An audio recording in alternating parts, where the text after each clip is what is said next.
Welcome back, everybody. Today I'm going to teach you how to admit Zoom attendees from the waiting room. This is an essential skill for managing who enters your meetings and maintaining control over your virtual space. First, open your Zoom app and log in with your credentials.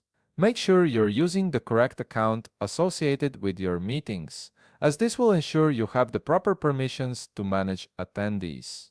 Next, join a meeting. Once you're in the meeting, you'll see the main interface with various controls at the bottom of your screen. This is where you'll access all the key features you need to manage participants.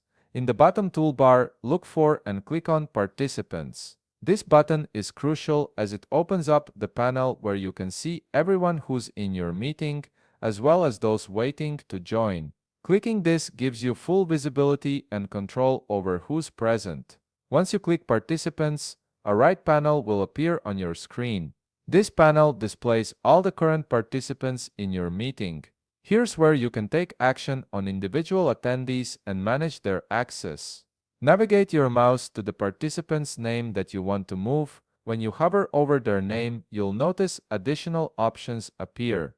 Look for the three dotted lines next to their name and click on it. This menu gives you several management options for that specific participant. From the menu that appears, click Put in Waiting Room. This action immediately moves that participant out of the main meeting and into the waiting room where they'll wait until you decide to admit them back in or remove them entirely.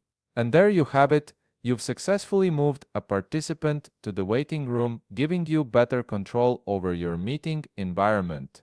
If you found this video helpful, please leave a like, subscribe, and see you in the next video.